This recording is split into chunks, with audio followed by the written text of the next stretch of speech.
Welcome to City Beat. The focus of this program is to provide you with an inside look at city government and the services we provide to you. I'm your host, John Perlich, Director of Public Information for the City of Fort Wayne. On this episode, we'll discuss a variety of topics with Mayor Sharon Tucker, including a major economic development win at the airport. Discussions continue on the 2026 city budget, and we'll have a video feature on the Mayor's Youth Violence Prevention Program. Mayor, you were recently part of a major economic development announcement at the airport. Bombardier is coming to Fort Wayne, and I wanted to get your thoughts on the impact that that's going to have on our community. You know, we're excited to be able to welcome Bombardier to our community. John, it's going to, the first phase of their development will bring in 100 high wage earning job opportunities for mechanics who like to work on aviation. And so we know right now that there's opportunities to partner with the 122nd to bring those mechanics in. But it's going to be a great economic investment for our community and for the city of Fort Wayne, Northeast Indiana as a whole. Mayor, what was great about the announcement, this is going to be their first service center in the Midwest. Mm-hmm. We had state officials at the announcement. We also had the Bombardier officials. This was really a collaborative effort from the private sector, the public sector, really positioning Fort Wayne for not only current but future success as well. Yeah, this is a great win for our community because it was led by all of our partners working together to make Fort Wayne an attractive location for Bombardier to locate. They knew that they wanted to come somewhere Midwest. They just did not know where. There were several communities that we were competing with, and it was our hospitality, it was our location, it was all of the benefits that the city of Fort Wayne and Allen County bring to the table that made us an attractive location for them to decide to put stake in. We're looking forward to the service center being open sometime in 2026. At this time, we're going to take a look at a video feature. We're seeing positive progress with the Mayor's Youth Violence Prevention Program.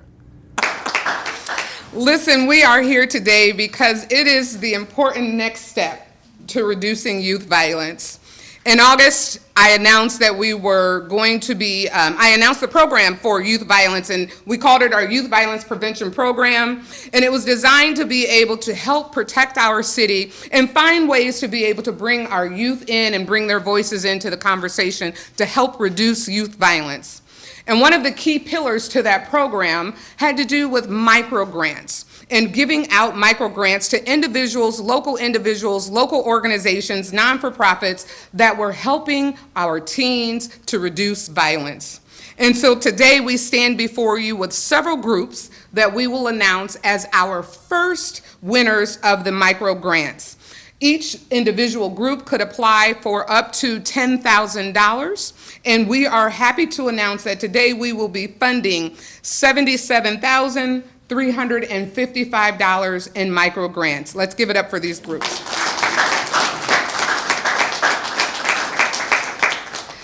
In just a few minutes, we'll have 3 of the recipients come to the microphone and speak with you. But I would like to share with you and remind you, when we were talking about how to fund these grants, we looked for every opportunity to make sure that we were not using tax dollars for the program. We're able to fund these grants by using resources, interest-earned resources from our American Rescue Plan Act and funding. And so we are using those dollars in partnership with the City Council. They approved this pilot program, and we also want to thank them for their support. I know Councilman Jeff Paddock is here with us, and so Councilman, thank you so much for standing with us and being able to help this key pillar of a program to solve a challenge come to life. Many times people talk about what we need to do, what we as the city need to do to be able to help reduce any kind of violence or any kind of program. And we often think that those things can be done free. And so I am appreciative that the council recognized that we also have to make an investment in being able to help modify or reduce or make changes for the public. Everything can't be done without having some kind of investment. And so thank you, council members, for standing with us and helping to invest in this pilot program. Our recently enacted Young Adult Council, I want to thank them as well. The Young Adult Council, in a quick amount of time, learned how to do government. They learned how to review applications. They learned how to score those applications, and they dedicated every Thursday to meeting and reviewing the applications that we received. And we received a large number of applicants, so they were busy going through all of those applications to determine if it met the call that we had put out.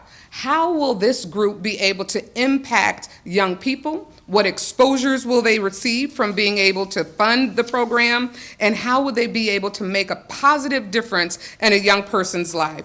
And so I am very excited for the work that they've done. I want to appreciate them and say thank you to our Young Adult Council for going over the applications and for reviewing them. And I believe one or two of them are here with us. I'm not going to call their names because I don't want anybody to say anything to them. I want just to appreciate and recognize that they're here with us today, and let's give them a hand clap.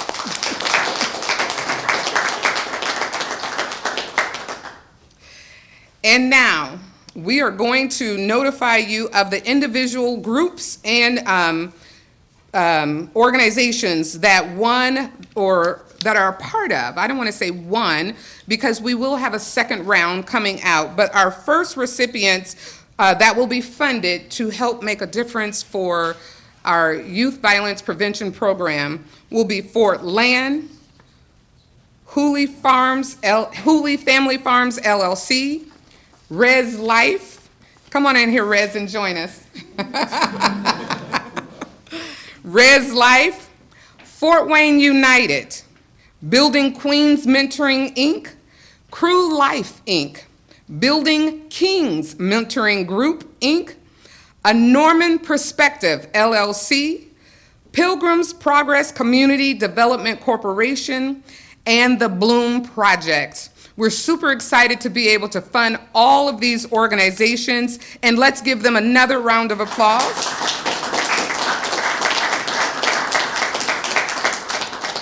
As you can see, the Young Adult Council had a lot of applications to go through, and their first group of funding, a good group of individuals. While I wish we could have them all speak, we would be here all morning, and I know you all have other things to do. So I'm just going to call a few, and the first would be Haley Mullins from Fort Land.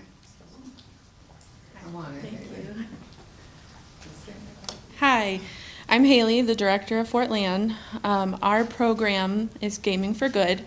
Our goal is to build healthy communities in Fort Wayne, Indiana, and we're going to do that with this grant, or continue to do that since we've been doing events for 13 years in Fort Wayne, by eliminating financial barriers for the Fort Wayne youth.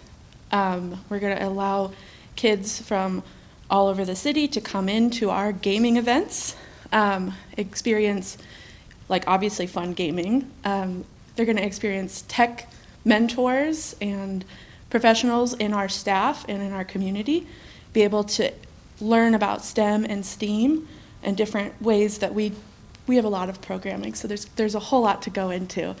And we're just going to keep doing what we've already been doing and hope that we can reach as many Fort Wayne youth as possible with the support of the grant.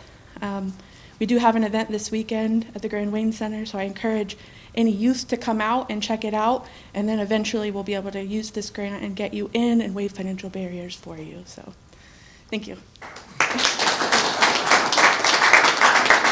I was wondering if Haley was going to get in a plug, because I'm like, I might have to get it in for her if she doesn't get the plug in there. So thank you, Haley. Thank you so much.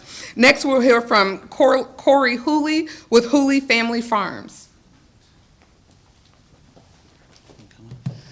Good afternoon, everyone. On behalf of Hooley Family Farms, I want to thank the Mayor's Office and the City of Fort Wayne for this incredible support. Our family has served the community for more than 40 years. So many across the Fort Wayne area have memories of riding horses and ponies at the Fort Wayne Children's Zoo. When that season ended, we knew our work with youth and horses was not over. Since 2021, our Hooley Horse Camps have introduced more than 800 elementary students to the joy of horsemanship, teamwork, and character building. But we saw an even greater need to reach older students who often face more challenges and opportunities. That's why we are launching the Hooley Horse Youth Initiative, a new program for middle and high school youth, especially from under-resourced neighborhoods. Through hands-on horse care and riding, students will learn what we call the SHIP traits: self-control, humility, integrity, and perseverance, lessons that build confidence, resilience, and leadership that last a lifetime.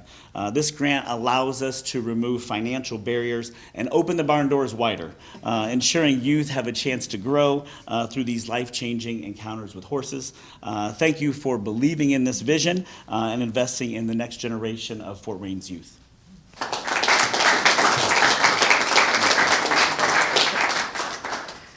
And last but certainly not least, I would like to bring Sajetta Wright with the Bloom Project. Thank you, Mayor Tucker, for this opportunity. My name is Sajetta Wright. I am the board president for Bloom Project, Inc. here in Fort Wayne. We are a group mentoring program for young men ages 12 to 18, where we meet on the first Saturday of each month at the Renaissance YMCA. We provide character building, college tours. We provide experiences that they may not otherwise be able to afford on their own, so this grant will definitely help us with that. We would love to see all of you there on November 2nd at our next event. Thank you again for believing in us, and we are very happy to serve Fort Wayne. We look forward to making a great difference with the grant that's been given to us. Thank you.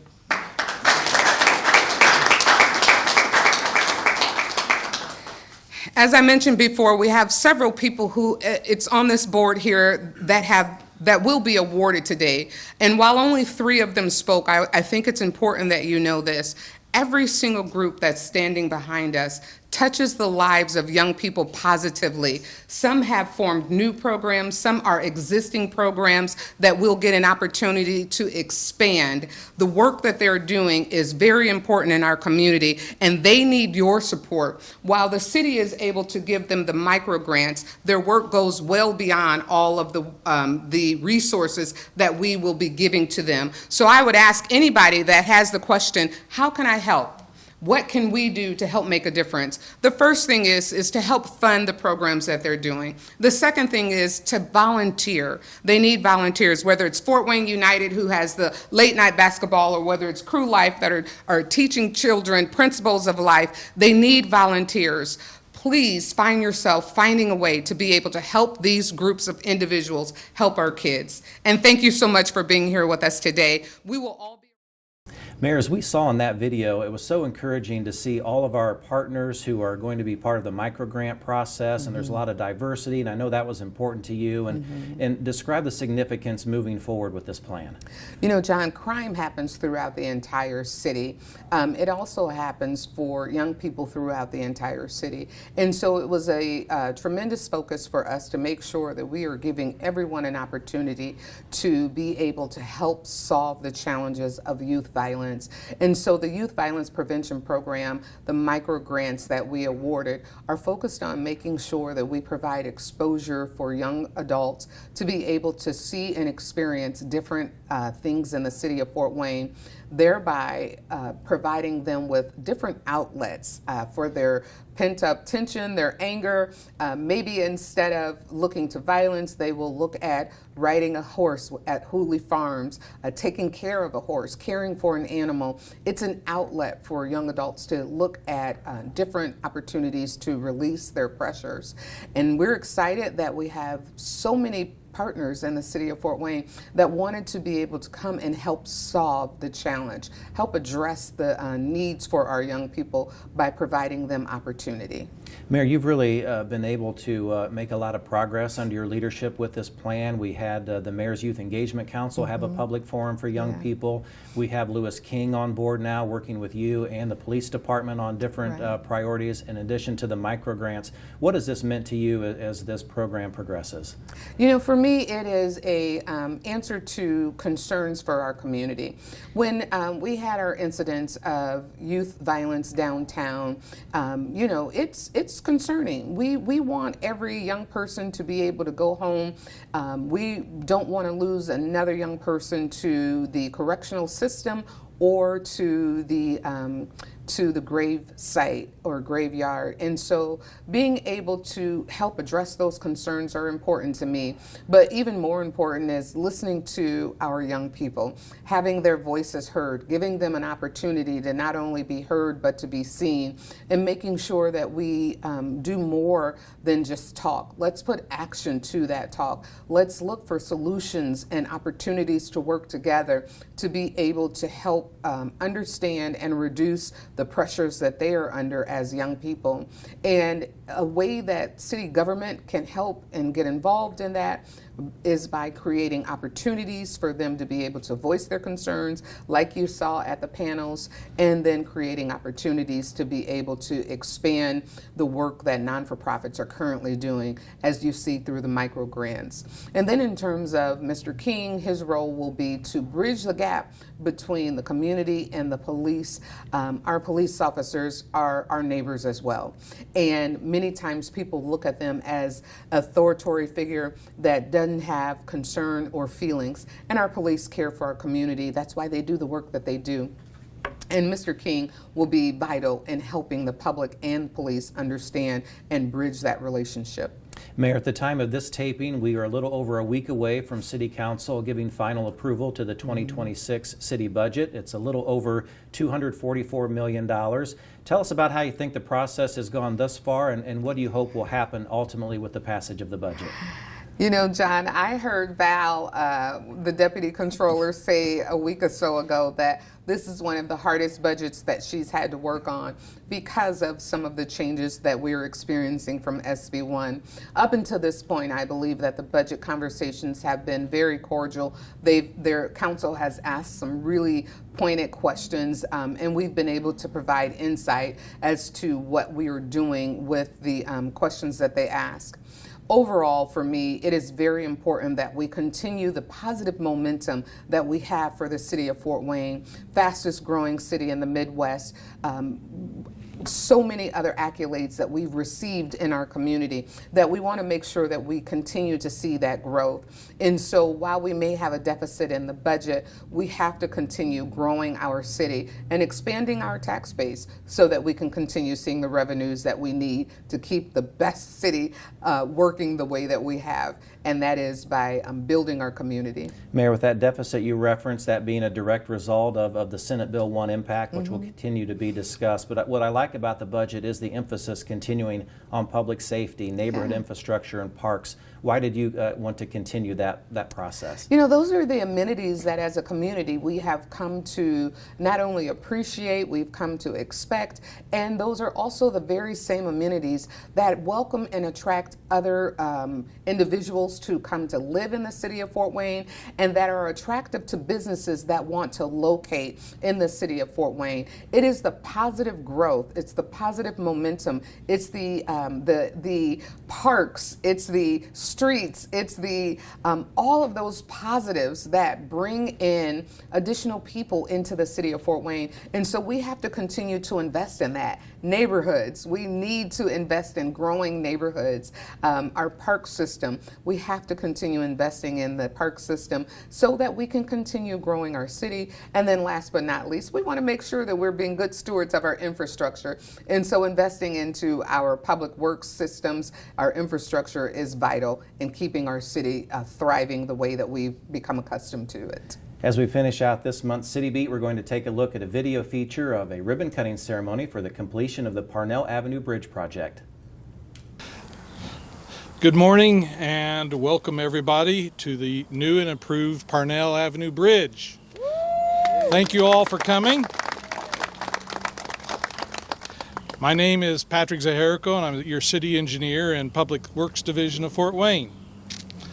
To tell you a little bit about this project, this bridge project started out as a rehabilitation of the bridge concrete structure due to deterioration that had happened since the last reworks in the 1970s and 1990s.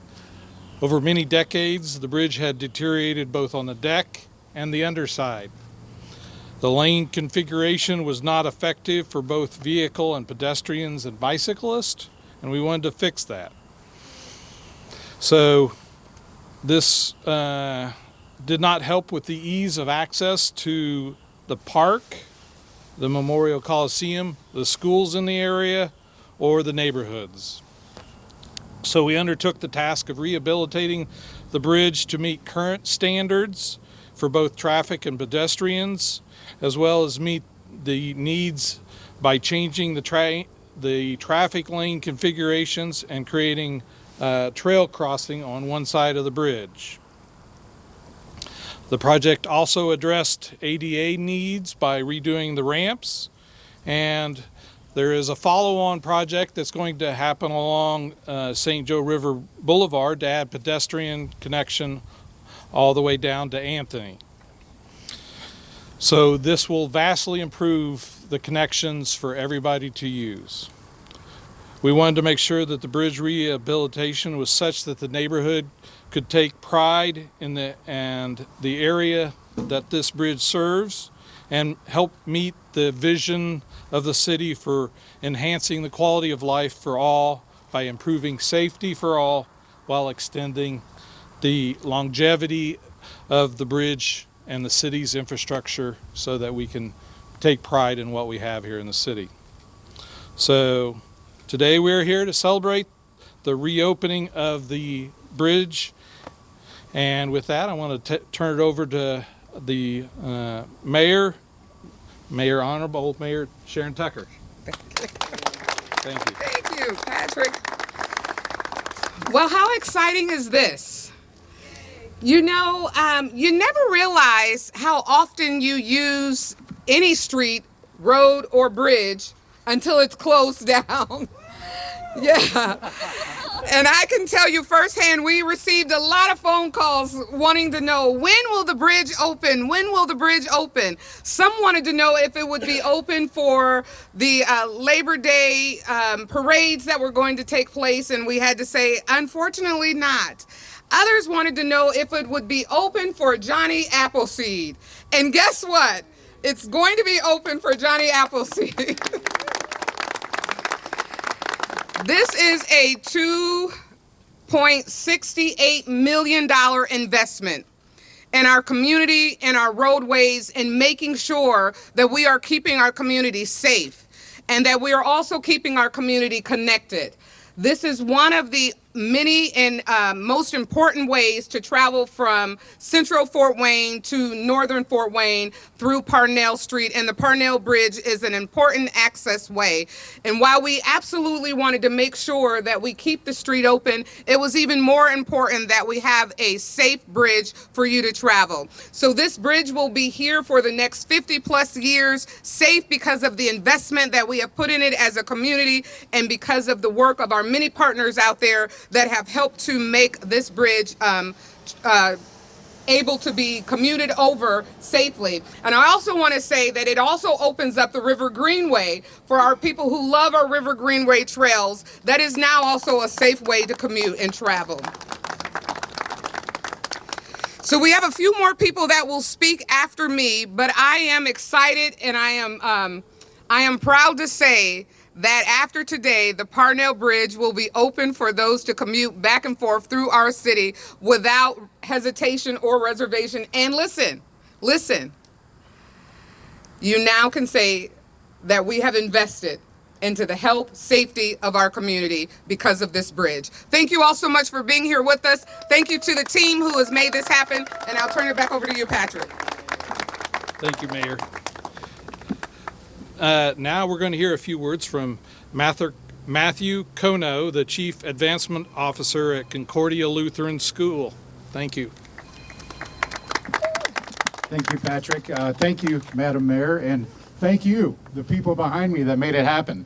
On behalf of Jacob Pennekamp, our head of school, and the board of directors at Concordia Lutheran High School, but even more importantly, the parents that drive this bridge each and every day, the students who run this bridge often, sometimes 2 or 3 times a day.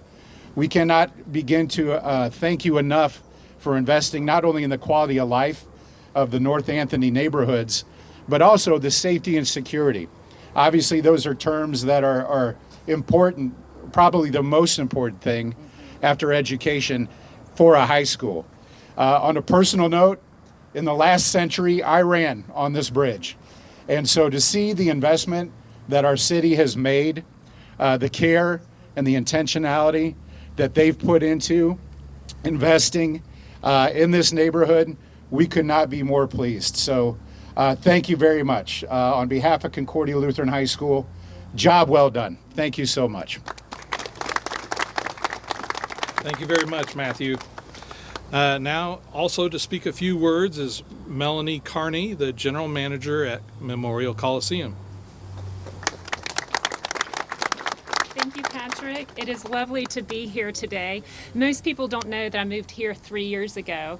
And when my husband and I moved here, not knowing anything about Fort Wayne, about where we wanted to permanently put down roots, we decided to rent. And we ended up renting over in the O5 right here on West Drive.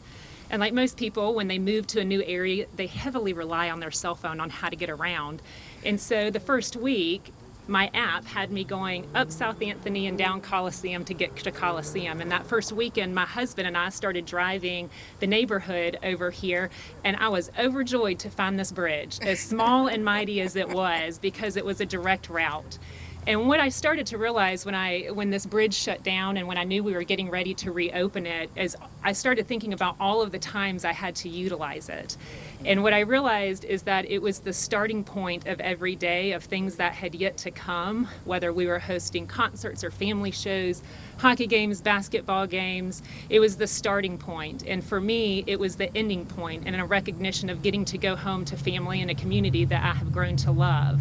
And so when we started this project, as Mayor said, not everybody realized how much they truly loved this bridge until we didn't have it. And so we are so excited to be able to reopen it today and welcome the community back to this loved bridge. As small and mighty as it is such an asset to this local community. And for me personally, while we don't live right here anymore, it is still the lifeline to get back to all of our original friends and the sidewalks that I lovingly walked my dogs on every day. And now I get to walk my son down those same little roads. So very much appreciative of the investment that the city has had, not only in this community, but in the future of Fort Wayne for the patrons that currently live here and those that have yet to move here. Thank you to everybody that put in all of the work to make this happen.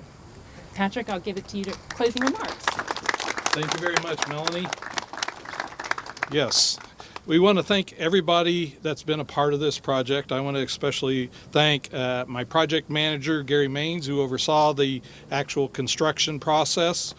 And then also thank all the other personnel from Public Works that have helped on this project and other similar projects. And also want to thank Milestone and their subcontractors, the contractors that actually built this. And then lastly, I want to thank VS Engineering, who helped do the engineering design that this rehab all took place based upon. We'll reopen the bridge here shortly after noon, and it'll be open for traffic and all pedestrians to use. Right now, they're finishing the rehab underneath, which will be done here by mid-October.